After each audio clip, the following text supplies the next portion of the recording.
Stage پر آنا تحفظ اور میری خدمت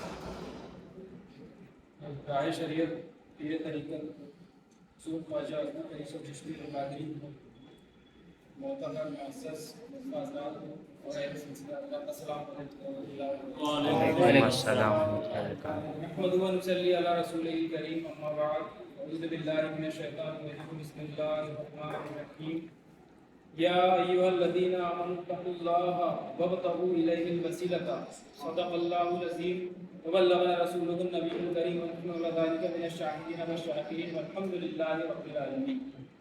غوث اعظم و من بے سر و ساما مدد قبلہ دی مدد کعبہ ایما مدد انتظار کرم تست من عینی را اے خدا جود و خدا گیر و خدا دا مدد بگردہ بے بلا افتاد کشتی ضعیفان شکست رات کشتی بحق خواجہ عثمان ہارونی مدد کن یا معین الدین چشتی بحق حضور داؤد چشتی مدد کن یا بابا تاجالدین چشتی بحق حضور معروف چشتی مدد کن یا خواجہ علی چشتی۔ ان اللہ ملائکتہ یصلون علی النبی یا ایھا الذین آمنوا صلوا علیہ وسلموا تسلیما اللهم صل على سيدنا سيدنا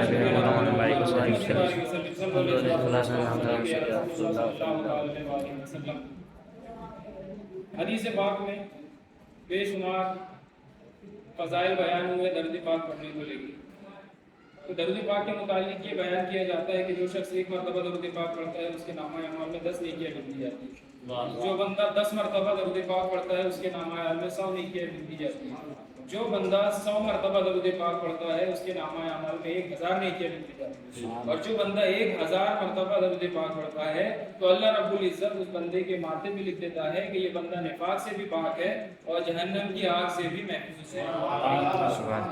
تو ایک جگہ تو حدیث پاک میں یہ بتایا گیا کہ ایک بار پڑھنے سے 10 کا ثواب، 10 بار پڑھنے سے 100 کا، 100 بار پڑھنے سے 1000 کا، اور ایک مرتبہ ایک جگہ یہ بیان کیا گیا، یہ فرمایا گیا کہ عقائد عالم صلی اللہ علیہ وسلم فرماتے ہیں کہ جو میرا امتی مجھ پر محبت کے ساتھ درود پاک پڑھتا ہے تو میں اس کا ضرور سنتا ہوں۔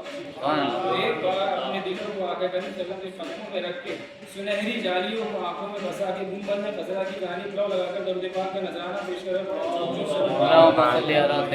سیدنا شفیع السلام علیکم ایک ہوتا ہے ظاہر، ایک ہوتا ہے باطن۔ یہ دونوں ایسی اشیاء ہیں، یہ دونوں ایسے معاملات ہیں جو ساتھ ساتھ چلتے ہیں۔ ظاہر جو ہے وہ باطن کا عکس ہے، جیسے انسان کا جسم ظاہر ہے، روح باطن ہے، اور جب تک یہ ظاہر اور باطن کا مجموعہ مکمل طریقے سے نہ ہو تو انسان منزل مقصود تک نہیں پہنچ سکتا۔ جو آیت کریمہ میں نے پڑھی ہے جس کا تلاوت کرنے کا شرف حاصل ہوا ہے، یا ایھا الذین آمنوا اتقوا اللہ وابتغوا الیہ الوسیلۃ، اس آیت میں 2 باتوں کا حکم دیا جا رہا ہے۔ اللہ رب العزت فرماتا ہے کہ تقوی اختیار کرو اور اللہ کی طرف وسیلہ تلاش کرو۔ تقوی کے معنی، تقوی کے لغوی معنی ہوتے ہیں پرہیزگاری اور پاکسائی کے، لیکن اس کے اصطلاحی معنی ہوتے ہیں کہ بندے کے دل کا اللہ رب العزت کے قریب ہے۔ جس بندے کا دل اللہ رب العزت کی طرف بہت زیادہ قریب ہوگا، بہت زیادہ نزدیک ہوگا، وہ بندہ اتنا ہی متقی اور صاحب تقویٰ ہوگا۔ اس کی طرف یہ حدیث پاک ہماری اصلاح کرتی ہے، بیان کرتی ہے کہ ایک مرتبہ حضور علیہ السلام سے تقوی کے متعلق دریافت کیا گیا تو آقا کریم صلی اللہ علیہ وسلم نے اپنے دل کی طرف انگلی سے اشارہ کرتے ہوئے فرمایا کہ تقوی یہاں ہوتا ہے۔ وسیلہ کیا ہے؟ وسیلہ کا مطلب ہوتا ہے راستہ، واضح راستہ اور ایسا ذریعہ جو حاجت مند کو اس کے منزل مقصود تک پہنچا دے، اور اس قدر معاون اور مددگار ہو کہ وہ بندہ اس منزل مقصود پر پہنچ کر مطمئن ہو جائے۔ شرعی اصطلاح کے اندر میں وسیلے کے معنی ہوتے ہیں کہ اللہ رب العزت کو قرب حاصل کرنے کے لیے کسی ایسی ہستی کو وسیلہ بنایا جائے جو اللہ رب العزت کا پسندیدہ اور محبوب ہو، جو راہ سلوک کی منزلیں طے کر چکا ہو اور اس راستے کے نشیب و فریض کو جانتا ہو۔ تصوف میں اس ذات کو مرشد اور ہادی اور پیر کہتے ہیں۔ یہ وہ ہستی ہے جو مکمل طور پر راہ سلوک کی راہ طے کرتے ہوئے حریم اقدس تک پہنچ چکی ہوتی ہے اور اپنی روحانی قیادت میں اور اپنی روحانی طاقت سے مرید کے تمام معاملات کو دور کرتی ہے، شیطان کے وسوسوں سے بچاتی ہے، نفس کی مختاری اور رکاوٹوں سے اس کی حفاظت کرتی ہے۔ حدیث پاک میں وسیلے کے لیے کیا آتا ہے؟ حدیث پاک میں فرمایا گیا ہے ہر رفیق و سمت طریق ہے، پہلے رفیق تلاش کرو پھر راستہ، پہلے رفیق ڈھونڈو پھر راستہ تلاش کرو۔ آگے فرمایا لا دین لمن لا شیخ لہ، اس شخص کا دین ہی نہیں جس کا مرشد نہیں۔ ایک مرتبہ یہ فرمایا من لا شیخ یتخذہ الشیطان، جس کا مرشد نہیں اس کا مرشد شیطان ہے۔ جو اس حالت میں مرا کہ اس کا کوئی مرشد کامل نہیں تھا تو وہ جہالت کی موت مرا۔ اور ایک جگہ یہ فرمایا گیا کہ الشیخ فی قومہ کنبی فی امتہ، ایک مرشد کامل اپنے مریدوں میں ایسے ہوتا ہے جیسے ایک نبی اپنے امتیوں میں ہوتا ہے۔ تو یہ مرشد کامل اکمل ہوتا ہے جس کے متعلق آگے اللہ رب العزت نے اور واضح فرما دیا کہ وسیلہ کسے کہتے ہیں۔ اللہ رب العزت سورہ بنی اسرائیل میں فرماتا ہے اولئک الذین یدعون یبتغون الی ربہم الوسیلۃ ایہم اقرب، وہ مقبول لوگ جنہیں یہ مشرکین پوچھتے ہیں، جن کو یہ مشرکین پوچھتے ہیں وہ خود وسیلہ ڈھونڈتے ہیں اللہ رب العزت کی طرف، کس کا؟ اس کا جو اللہ تعالیٰ کے سب سے زیادہ قریب ہے۔ تو اللہ رب العزت سے سب سے زیادہ کون قریب ہے؟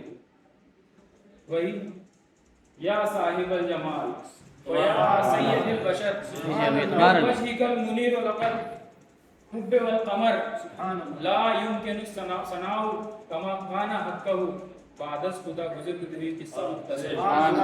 رسول پاک صلی اللہ علیہ وسلم کی ہی وہ ذات ہے جو اللہ رب العزت کے سب سے زیادہ قریب ہے۔ اس کی تفسیر میں، اس آیت کی تفسیر میں ہم اس بندے کی تفسیر کو کوٹ کریں گے کہ جو سلسلے کا انکار کرتے ہیں، اسماعیل دہلوی۔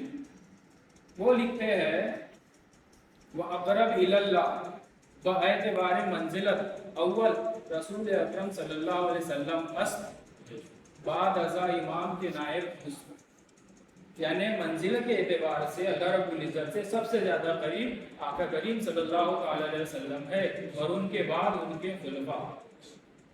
ہر زمانے میں، ہر دور میں ایک شخص حضور جو وقت کا قطب اور غوث ہوتا ہے وہ امانت الہیہ کا حامل ہوتا ہے، وہی سرور دو عالم صلی اللہ علیہ وسلم کی امانت کا وارث دار ہوتا ہے، وہی مرشد کامل اکمل نور الہدیٰ ہوتا ہے۔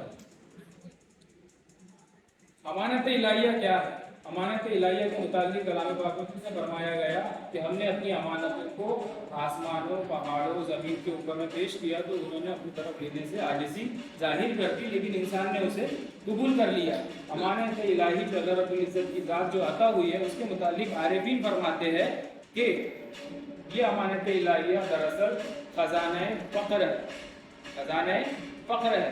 اب یہ فقر کیا ہے؟ فقر کے متعلق اگر آپ اس کے لفظی معنی دیکھیں تو مفلسی اور غریبی بھی ہوتا ہے، فقر فقیر جس سے بنا، لیکن عارفین اس کے بارے میں لکھتے ہیں کہ یہ وہ منزل حیات ہے جس کے متعلق رسول اکرم صلی اللہ علیہ وسلم نے فرمایا الفقر فخری والفقر منی، مجھے فقر سے، مجھے فقر پہ فخر ہے اور فقر مجھ سے ہے۔ یہ وہ فقر ہے جس کی بدولت مجھے انبیاء علیہ السلام پر فضیلت حاصل ہے۔ آپ فرماتے ہیں کہ خزانہ فقر اللہ تعالیٰ کے خزانوں میں سے ایک خزانہ ہے۔ سلطان باہو فرماتے ہیں کہ فقر عین ذات پاک ہے، اگر اللہ رب العزت کا دیدار کرنا چاہتے ہو تو فقر حاصل کرو۔ فقر ایک اتنی بڑی نعمت ہے، اتنا بڑا مرتبہ ہے کہ انبیاء علیہ السلام نے اس مرتبے کو پانے کے لیے التجا کی لیکن انہیں نہیں ملا۔ یہ خزانہ فقر صرف ہمارے آقا سرور دو عالم صلی اللہ علیہ وسلم کو عطا ہوا، اور آقا صلی اللہ علیہ وسلم اس کے مختار کل ہے، اور آقا صلی اللہ علیہ وسلم کے اذن سے ہی یہ خزانہ فقر منتقل ہوتا ہے۔ تھوڑا سا وقت کی قلت ہے، جلد از جلد آپ کے سامنے بیان کروں گا کہ یہ خزانہ فقر اصل میں ان لوگوں کا ازلی نصیبہ ہے جو روزے الست میں روزے میثاق کے دن جہاں ساری ارواح جمع تھی، اس دن بھی یہ لوگ خزانہ فقر کے مالک، یہ لوگ دنیا اور عقبہ کی لذتوں کو چھوڑ کر مولا کی طرف متوجہ تھے۔ دراصل ہوا یہ تھا کہ اللہ رب العزت نے فرمایا کہ میں چھپا ہوا خزانہ تھا، میری خواہش ہوئی کہ میں پہچانا چاہوں اور میں تخلیق فرما دی۔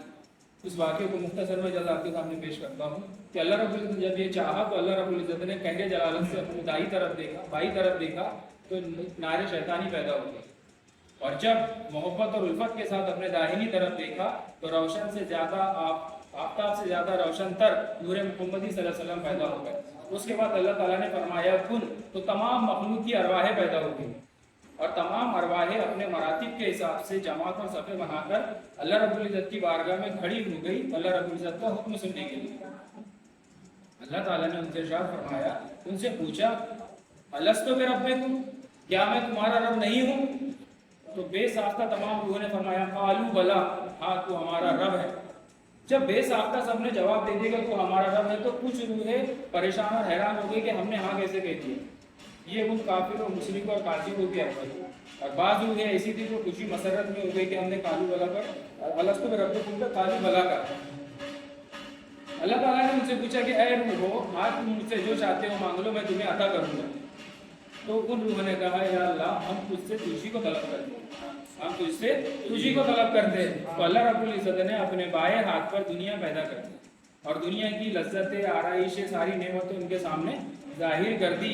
ظاہر کرنا کیا تھا کہ شیطان مردود نفس امارہ کے ساتھ اس دنیا میں داخل ہو گیا، اور اس دنیا کی رانائیوں میں کھو کر اس نے 24 بانگیں لگائی۔ وہ 24 بانگ لگانے کے ہوا یہ کہ جتنی ارواح وہاں موجود تھی انہوں نے 24 بانگوں کو سنا، اور جتنی روحیں تھی اس میں سے 9 حصہ روحیں دنیا میں شیطان کی پیروی کرتے ہوئے داخل ہو گئی، ایک حصہ روح وہاں پر کھڑی رہی ادب کے ساتھ اللہ رب العزت کا حکم سننے کے۔ اللہ نے پھر سے ارشاد فرمایا کہ اے ثابت قدم روحو، آج بھی مجھ سے جو چاہے مانگ لو، میں تمہیں عطا کروں گا۔ تو وہ روحیں کہتی ہے کہ اے اللہ ہم تجھ سے تجھی کو مانگتے ہیں۔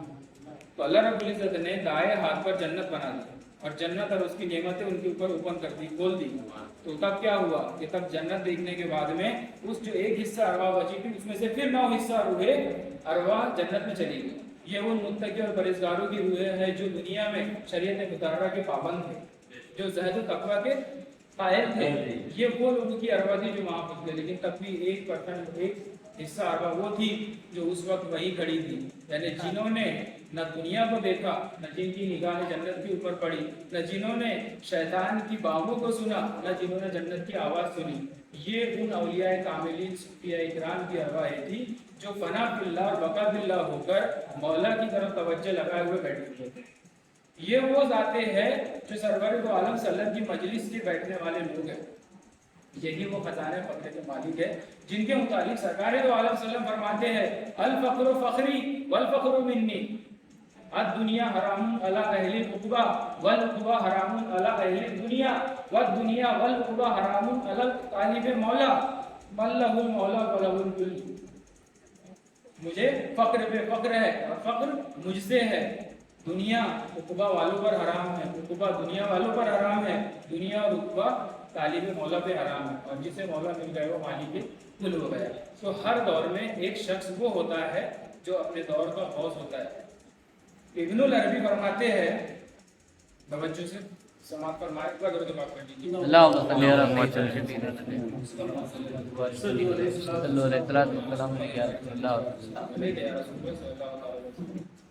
ابن العربی فرماتے ہیں کہ ہر زمانے میں ایک شخص قدم محمد صلی اللہ علیہ وسلم پر ہوتا ہے، وہ اس وقت کا عبداللہ ہوتا ہے، جسے غوث قطبی اطراف کہتے ہیں۔ اللہ تعالیٰ کو جو کرنا ہوتا ہے اس کے توسط سے کرتا ہے۔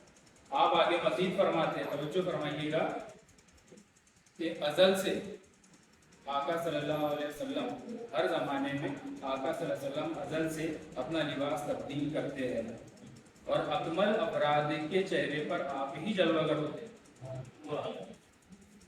اکمل افراد کی چہرے پر آپ ہی جلوہ گر ہوتے ہیں۔ آپ فرماتے ہیں کہ ازل سے لے کر ابد تک انسان کامل صرف ایک ہی ذات ہے، اور وہ ذات ہے سرور دو عالم صلی اللہ علیہ وسلم کی، جو حضرت آدم علیہ السلام سے لے کر حضرت عیسیٰ علیہ السلام تک آپ کے چہروں پر ظاہر ہوتی رہی، اور ختم نبوت کے بعد غوث کتب ابدال اور اولیاء ان کے چہروں پر قیامت تک ظاہر ہوتی رہے گی۔ یہ جو خزانہ فقر ہے، یہ جس کو ملتا ہے وہ ہوتا ہے مرشد کامل، مرشد کامل۔ اللہ رب العزت نے فرمایا کہ میری طرف وسیلہ ڈھونڈو، وسیلہ ڈھونڈنے کے لیے ہمیں کسی مرشد کامل کے ہاتھ میں ہاتھ دینا ہوگا۔ اللہ رب العزت فرماتا ہے ان الذین یبایعونک انما یبایعون اللہ ید اللہ فوق ایدیہم، کہ اے نبی صلی اللہ علیہ وسلم، یہ جو آپ کے ہاتھ پر ہاتھ بیعت کرتے ہیں یہ دراصل اللہ رب العزت کے ہاتھ پر بیعت کرتے ہیں اور ان کے ہاتھ پر میرا ہاتھ ہے۔ تو اللہ نے بتا دیا کہ وسیلہ اگر ڈھونڈنا ہے تو سرکار دو عالم صلی اللہ علیہ وسلم کا وسیلہ ڈھونڈنا ہوگا۔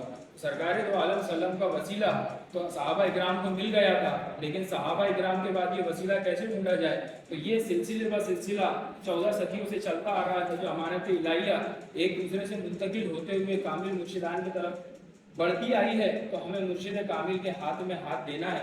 تو مرشد کامل کے ہاتھ میں جس نے ہاتھ دے دیا گویا اس نے رسول پاک صلی اللہ علیہ وسلم کے ہاتھ میں ہاتھ دے دیا، اور اس رسول پاک صلی اللہ علیہ وسلم کے ہاتھ میں ہاتھ دے دیا وہ اللہ رب العزت تک پہنچ گیا۔ ایک بار درود پاک کا نذرانہ پیش کریں۔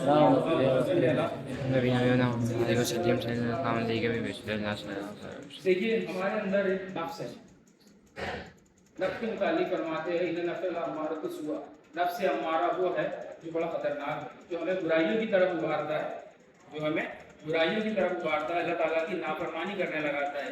نفس جو ہے وہ بندہ اور اللہ اور بندے کے بیچ کا ایک پردہ ہے۔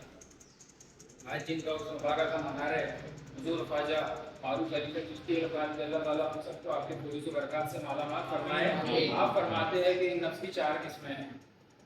آپ فرماتے ہیں نفس کی 4 قسمیں ہیں: نفس امارہ، نفس لوامہ، نفس ملہمہ، نفس مطمئنہ۔ نفس امارہ کافر نفس، اس کی صفت ناسوت ہے، عالم ناسوت، عالم ملکوت، عالم جبروت، عالم لاہوت، اور اس کی صفت عالم ناسوت ہے، یعنی یہ ظاہر ہوتا ہے، یہ تمام برائیوں کی جڑ ہے نفس امارہ۔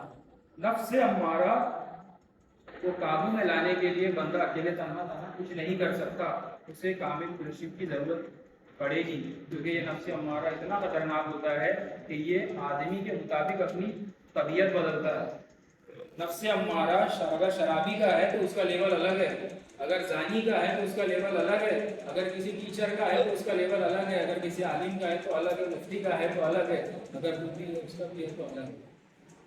کیوں؟ کیونکہ یہ نفس امارہ بڑا چالاک ہے، یہ شیطان سے 70 گنا زیادہ خطرناک ہے۔ یہ ایسی چالیں چلتا ہے کہ بندہ پہچان نہیں سکتا، لیکن جب کامل مرشد کی نگاہ کیمیا اس بندے پر پڑ جاتی ہے تو پھر وہ روحانی ترقی کرنا شروع کر دیتا ہے۔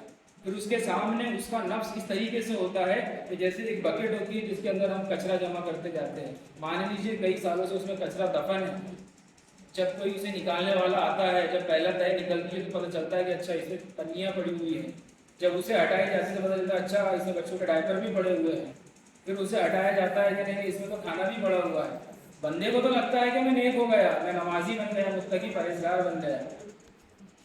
سلطان باہو فرماتے ہیں کہ اللہ رب العزت کی معرفت اور قرب کا راستہ شریعت مطہرہ سے ہو کر گزرتا ہے، یعنی شریعت مطہرہ سے ہو کر گزرتا ہے، لیکن شیطان مردود کیا کرتا ہے کہ اپنے لاؤ لشکر کے ساتھ میں شریعت کے دروازے پر بیٹھ جاتا ہے، اور جب کوئی بندے خدا وہاں جانے کی کوشش کرتا ہے تو پہلے تو بندے خدا کو آنے نہیں دیتا شریعت میں، نہ نماز نہ روزہ نہ کچھ، لیکن کوئی باہمت شخص اگر شریعت کے دروازے تک پہنچ جاتا ہے، یعنی نماز روزہ حج زکوٰۃ کرتا ہے، تو وہ پورے لاؤ لشکر اور طاقتوں کے ساتھ اس کو ظاہری عبادتوں کے اندر مشغول کر کے رکھتا ہے، اسے نماز روزے میں اتنا خوش کر کے رکھتا ہے کہ نماز کی روحانیت اور دین کی جو روحانیت ہے اس کی طرف جانے نہیں دیتا۔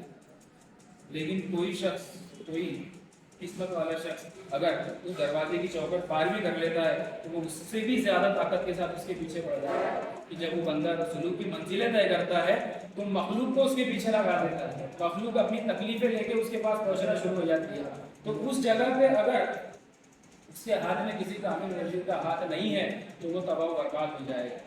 یہی وجہ ہے کہ حضرت امام غزالی رحمۃ اللہ تعالیٰ علیہ اگر اپنا درس و تدریس چھوڑ کر حضور نصرت رحمۃ اللہ کی بارگاہ میں نہ جاتے تو ان کا اتنی شہرت نہیں ہوتی، حضرت جلال الدین رومی رحمۃ اللہ علیہ شمس تبریزی کی بارگاہ میں غلامی میں نہیں آتے تو مولانا روم نہیں بنتے، علامہ اقبال جلال الدین رومی کی اگر بیعت حاصل نہیں کرتے تو وہ دول اور دل کے اس میں رہ جاتے۔ یہی نہیں، امام اعظم امام حنبل جو چار امام ہیں ہمارے، امام حنبل رضی اللہ تعالیٰ عنہ یہ تصوف اور پہلے تصوف اور بزرگان دین کے مطلب صوفیہ اکرام کے خلاف تھے، لیکن جب حضرت بشر حافظ رحمۃ اللہ علیہ کے ساتھ صحبت حاصل ہوئی اور ایمانی دولت پتہ معلوم پڑی اور جب ان کے اندر میں وہ جلوہ گر ہوئی ساری چیزیں، تو آپ کے پاس اگر کوئی شریعت کے احکام پوچھنے آتا تو آپ اس کا جواب دے دیتے، لیکن جب کوئی رائے حقیقت پوچھنے آتا تو انہیں حسن بصر آپ ہی کی طرف بھیج دیتے. تو آپ کے مرید آپ سے پوچھتے, آپ کے جو شاگرد رہتے وہ کہتے کہ حضرت آپ اتنے بڑے عالم ہیں اور آپ ایک صوفی کی طرف ان کو بھیج دیتے. تو آپ برجستہ جواب دیتے ہیں کہ احکام اللہ کے احکام کا مجھے علم ہے, انہیں اللہ کا علم ہے, اسی لیے میں رائے حقیقت کو پاس بھیج دیتا ہوں. اس کے بعد ہی نہیں, امام اعظم ابو حنیفہ جن کا ہم مسلک فالو کرتے ہیں, ہم حنفی ہیں ہم سب, تو امام اعظم ابو حنیفہ کے مشائخ میں سر فہرست کس کا نام آتا ہے؟ حضرت بہلول دانا رحمۃ اللہ تعالیٰ. تو حضرت بہلول دانا مجذوب گزر گئے, تو امام اعظم ابو حنیفہ ان کے پاس کیا پڑھنے جاتے ہوگے؟ حدیث پاک. نہ کس چیز کے سبق لینے جاتے ہوں گے؟ اس میں تو وہ یکتا زمانہ خود تھے امام اعظم ابو حنیفہ. پتہ چلا وہاں پہ وہ جاتے تھے تزکیہ نفس کا سبق سیکھنے, عشق و محبت کا سبق سیکھنے کے لیے. آپ فرماتے ہیں, امام اعظم ابو حنیفہ فرماتے ہیں کہ اگر میں 2 سال حضرت بہلول دانا کی صحبت میں نہیں رہا ہوتا تو میں ہلاک ہو گیا ہوتا. آپ اس ضرورت کو سمجھے کہ آج اتنے بڑے پرفتن دور میں ہمیں مرشد کامل کی اتنی ضرورت کیوں ہے. جس طرح صحابہ اکرام کو سرور دو عالم صلی اللہ علیہ وسلم کی اس وقت میں ضرورت تھی, سرکار صلی اللہ علیہ وسلم کے ظاہری مثال کے بعد وہ ضرورت اب بہت زیادہ بڑھ گئی ہے.